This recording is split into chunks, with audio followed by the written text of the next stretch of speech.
nervous because I'm here now.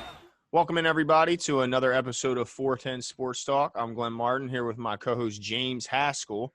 And in this episode, we are going to talk about the surprising, I guess to some, release of Earl Thomas for the Baltimore Ravens.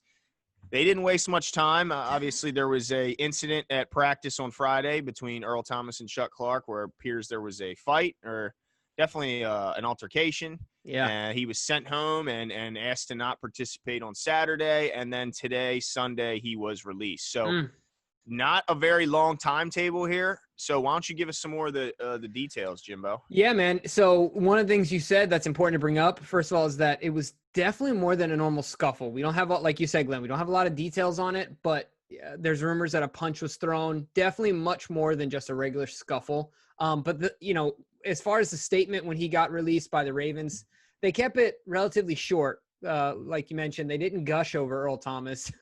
They said, this is a quote from the Baltimore Ravens, quote, "We have terminated safety Earl Thomas's contract for conduct or for personal conduct that has adversely affected the Baltimore Ravens," end quote. That's it. Yeah, not a lot to it there. No, absolutely. And then, of course, Earl, just appreciated the organization for the time. He said, they had a great run, wish things had ended differently, but you live and learn. He thanked Eric DaCosta and anyone else who had a role in him bring him into Baltimore and wished the team the best, which a lot of that has to do with the fact that at the end of the day, he knows he's getting paid somewhere. Yeah. Right? Yeah. What details? That's what I was going to ask you. What details do you have about the contract? Yeah, so it's a little bit – it's still a little I'm a little unsure about what all this means. So I'm just going to read what I have and let you guys kind of take from that what you will. It says, and again, this is from NFL.com. It says, looking further into the numbers, Thomas will count for $5 million this season and $10 million in 2021 in dead money on the Baltimore Ravens salary cap. And that's assuming that the team can support voiding his contract, his $10 million guaranteed contract. And then it says, most likely a grievance is filed and the Ravens would carry an additional $4 million in dead cap until the grievance is resolved. Thomas's contract also contained offset language, which would reduce the amount Baltimore would owe him and cut number challenged in a grievance once Thomas is signed to a new club. So it looks like right now there's still a lot that's going to have to get determined through grievance, through how much he gets paid from the next team that determines how much is left over for Baltimore to pick up. And also if they can deem that his actions were, detrimental to the team to the point where it was harmful to keep him around, from whatever sense, harmful from a chemistry or whatever standpoint you want to do, then maybe they could get completely out from under it. But we don't know yet on how this is going to shake out. But certainly it looks like right now the Ravens are going to have to have some responsibility for parts of that contract. We just don't know how much of it yet. Yeah, so there's a couple things to think about. You talk about this year, we're in win now mode, but you also talk about the future. Number one, just starting with the future, that $10 million cap hit next year in dead cap money, that sucks. Yeah, with the cap expected to go down. All right, that sucks big time because Lamar's going to be up. I think Mark Andrews is going to be up. Obviously, we need to pay Ronnie Stanley. We make decisions on Matt Judon, and so Earl Thomas, whatever he did, he pissed some people off. Yeah, and I think that as far as the grievance goes, I think that it's gonna bode in the Ravens' favor. One, because I think they're a smart franchise; they wouldn't have done it if they didn't feel like that a solid case. Two, because it must have been outside of the norm to where, look, we've seen on like Hard Knocks and stuff, guys getting fights and things like that. But the only way I can envision the Ravens feeling solid about this is that this was a legitimate assault on Chuck Clark, right? Like he must have hauled off and decked him, like just clear cocked him in the face, and maybe a couple times. I can't think of anything else. I think it's just the fact that it's not a single incident, even if it was just maybe he did just jab him, maybe just stuck him a little bit, nothing crazy. But it's the culmination of events. It's the fact that we're hearing reports that he was maybe late or maybe missed meetings entirely. It was the fact that let's be honest, Earl. I don't know if I've ever seen Earl Thomas smile, and I've watched every clip the Ravens, everything the Ravens offer up. I've seen it. And I've never seen him smile, never seen him laugh. Every other player, when they come for the press conferences, hey, how you guys doing? They smile. They're pleasant. He just doesn't seem like a very likable, pleasant guy. And on the converse, it seems like everyone loves Chuck. So it's like, and then Harbaugh, he carefully puts together a leadership team every season with key members from each group and make sure that he's, in his leadership council, as he calls it, it's key members. It's not just random dudes picked. It's key members from each point of the defense and offense to make sure that, this small council can speak for the group. And if the council that he's carefully selected, and it's full of nothing but great leaders, are all in favor of him leaving, of Earl leaving, then that must just mean it's not just this one punch to Chuck Clark's mouth. I mean, there's no way. So to me, he must have been a distraction.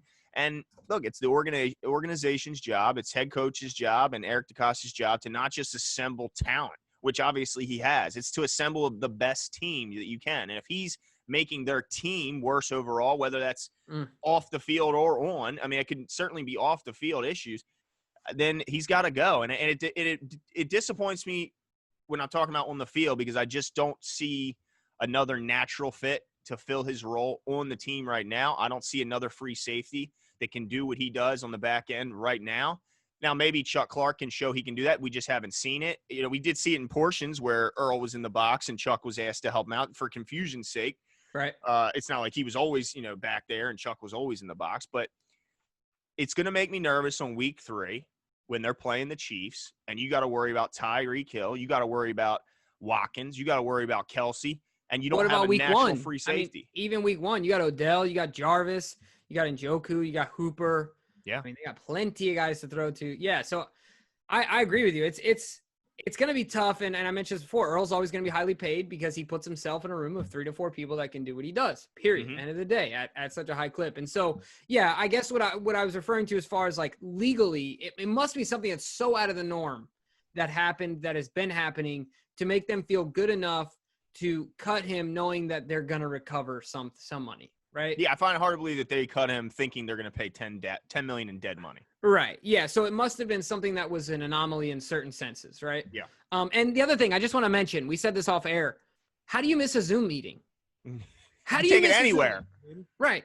Like, put on a virtual background. You could be literally sitting on the toilet. Yeah. I mean, that's what I do. I'm on the toilet right now. You just don't know that. But, you could be anywhere, right? Yeah. Put in a virtual background and go. So it's like, anyway, that's another thing. But yeah, so now that we've kind of talked about that, we got some money to spend, which Eric has got to feel a little bit like a kid in a candy store, right? It's not normal for him to have that kind of scratch this late. So previous to this, we had about 7 million, if I'm correct, right? In space. And now, I mean, for easy rounding numbers, let's say let's remove Earl's 10, right? Okay. And then add in the 10. I mean, I don't think I'm too far off there. Well, I'm just gonna see if Over the Cap, it's a good website to go to make sure you're checking. I want to see if they've updated, because there's a lot of websites that have already updated the free agent list to include Earl Thomas. So maybe still not ahead done of the same. Clowney. Yeah. So right now it's showing that the team cap space is 7.4 million. So I'm not sure if that's it doesn't look like that's been updated yet, but they're pretty good with that. So we should know pretty soon. Yeah. I don't want to make a claim to know exactly how much they're going to have left. Right. But then let's work with an idea, because I think it said it would be 5 this year, 10 next year, dead cap. So let's call it 5 and call it in the middle. But even still, so that's like 12 million. Yeah, 12 million. So there's some names out there that I think are worth pursuing. But with the idea of strengthening the team, whether directly in that position or in another position, based on the fact that secondary just got weaker, that idea in mind. So Glenn, you brought up a couple things that I know you're going to want to discuss, but one of the scenarios which I'm interested in, at least see how it pans out, is Jimmy Smith moving back there and then bringing in Brandon Carr as that, take his spot as the 4th corner. Tony Jefferson's name's been thrown out there. What other scenarios have been thrown out there, and which one do you like the most? Well, I think the one that jumped out to me immediately was Jadeveon Clowney, and only because he's the only guy to me that you would need Earl Thomas's money to pay. Everyone else, they had enough money. They could have brought him in when Earl was still here. So the only one that changes to me is Jadeveon, because if your secondary is worse, you better get a whole lot better pass rush to help them out. Yep. And, you know, you can say that he hasn't always had the production, which I'll agree with you there. But nobody doubts Clowney's talent. There's just no way. That's something I was going to ask you, because I feel like you and I was on the Clowney train like really early. I don't know if you remember that, like when we were doing some live shows before COVID. I was like Clowney and Ngakoue, and we're getting them all, and we're getting rid of Judon and all this ridiculous Madden stuff. But I know that you've always been quick to kind of rein me in and say, look, Clowney has never even hit double-digit sacks. Like, he's not a production. He's not a big-time production guy. So based on that, how do you feel about the potential of doing that? Do you like the move? Like, where would you be on that? Where would you fall as far as that move?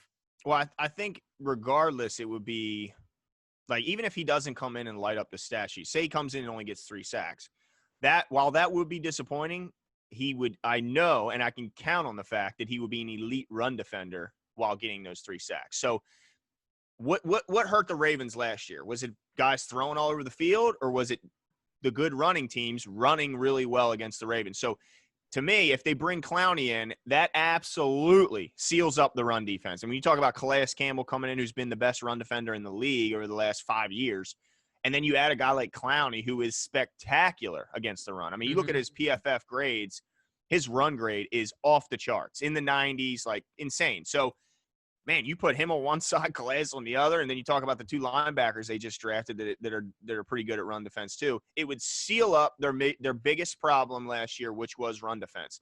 Yeah, and it's particularly on the edge, right?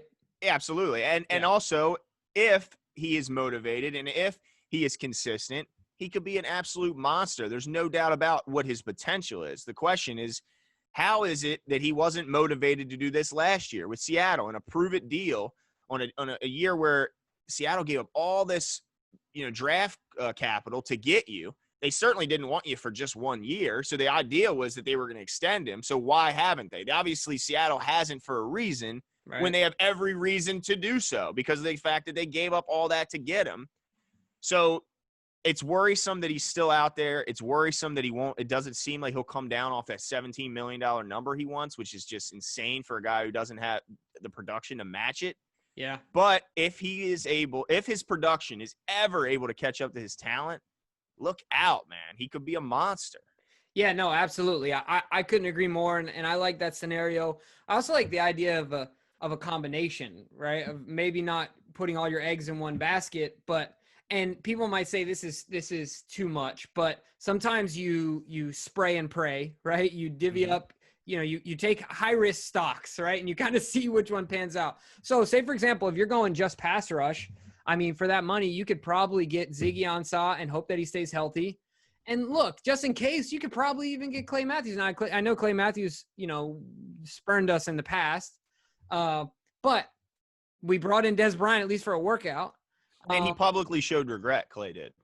Right. So who knows? And then on top of that, so you could do that. You could do a combination of course, I think Brandon Carr would be great to bring back in based on his familiarity with the system, based on his versatility in the secondary. But like you said, we could have done that before. Right. Not like anything changes now based on that. I can't think of anyone else except for doing something like that, bringing in a combination of 2 guys that would take more money than what we had. And even then, we'd probably be able to squeeze those 2 guys maybe in before Earl wasn't a member of the team anymore. But I do have a follow-up question, and I think we already know the answer. Rumors are that he's already headed to Dallas.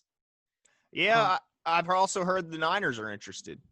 Yeah, gosh. I mean, and they need help. They need some help at safety. I wouldn't be totally stunned by that. But and of course, Richard, and I'm sure him and Richard Sherman have a good relationship. We don't know.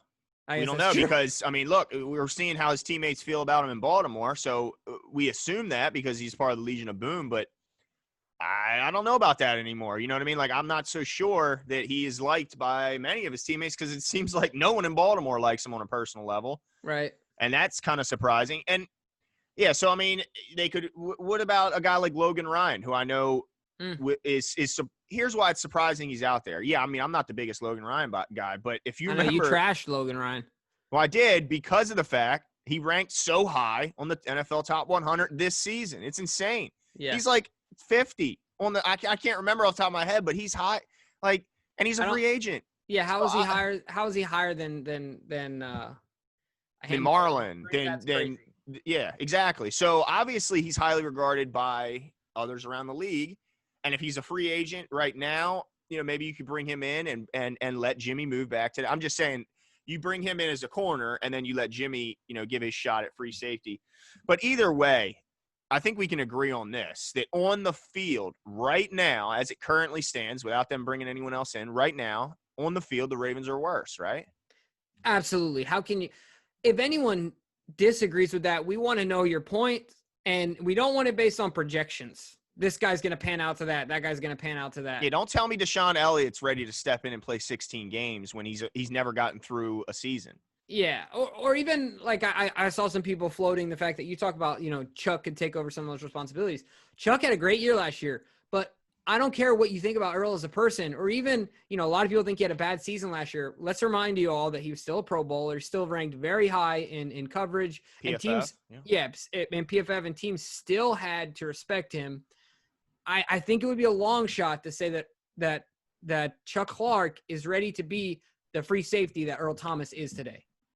Yeah, I mean, he's talking about a Hall of Famer. Right. We're not an average starter. I mean, we could be completely wrong, but the fact you can't count on it is our point. You cannot count on that. So today, you're absolutely right. So today, I agree with you 100%. It is fair to say that we are now not as good as we were before. Now, the only thing I will say is that sometimes, addition by subtraction.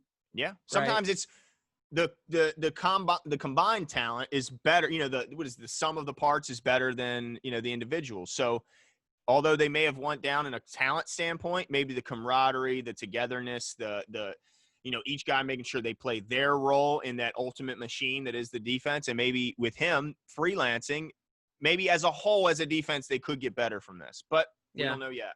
Yeah, it's going to be really interesting. You guys let us know what your thoughts are. We're in an interesting position as far as the Ravens go to have whatever the number pans out to be, but it's going to be double-digit cash, right? Like space in the cap. It's going to be at least double digits. So to be at this stage in preseason and in preparation for the year and to have this disposable, money, it's going to be really interesting to see what happens. So let us know what your guys' thoughts are. Let us know if they pulled the trigger too quick on Earl. Give us all your thoughts, and we'll be sure to comment back and forth.